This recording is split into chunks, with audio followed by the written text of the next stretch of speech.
Imagine pulling off the greatest heist in human history. You don't rob a bank.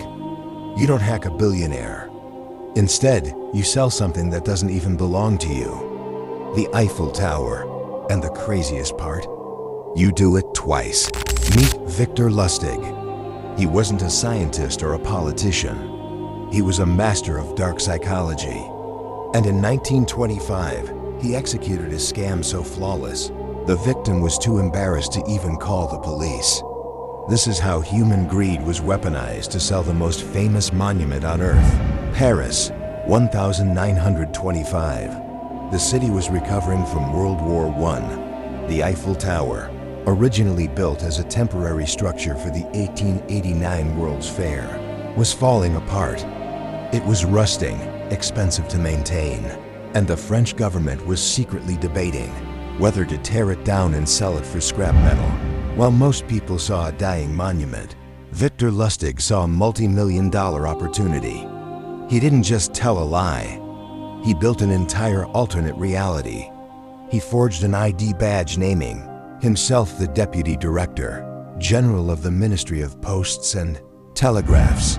He sent highly confidential letters to the 6 biggest scrap metal dealers in Paris, inviting them to a secret meeting at the prestigious Hotel de Crillon. Victor told them the government was tearing down the tower.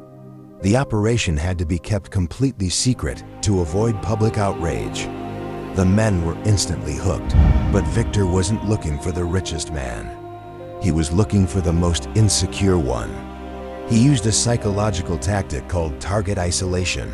He watched their body language and identified his perfect victim, André Poisson, a man who felt excluded by the Parisian elite and was desperate to make a name for himself.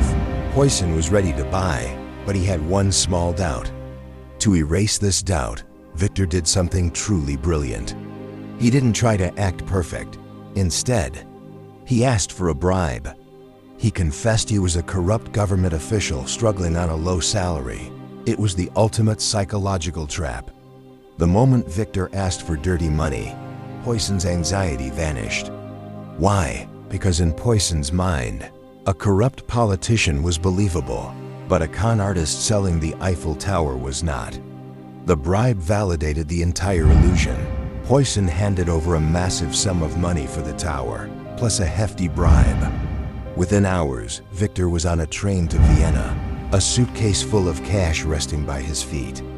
He had literally sold 7,000 tons of Parisian iron that he didn't own. The next day, Poisson arrived at the tower with his demolition crew, only to realize he had been utterly destroyed. But the genius of Victor's scam was revealed in what happened next. Poisson was so humiliated, so terrified of ruining his business reputation. He never went to the police. He swallowed the loss in absolute silence. In Vienna, Victor watched the French newspapers every morning, expecting to see his face on the front page. Day after day, nothing, and that's when he did the unthinkable. 6 months later, he packed his bags, returned to Paris, gathered 6 new scrap dealers, and tried to sell the Eiffel Tower a second time. Victor Lustig understood a terrifying truth about human nature. People aren't scammed because they are stupid. They are scammed because they are greedy, and because they want to believe they are smarter than everyone else. Would you have paid the bribe? Let us know in the comments. Subscribe to Cipher for more deep dives into the darkest corners of human psychology.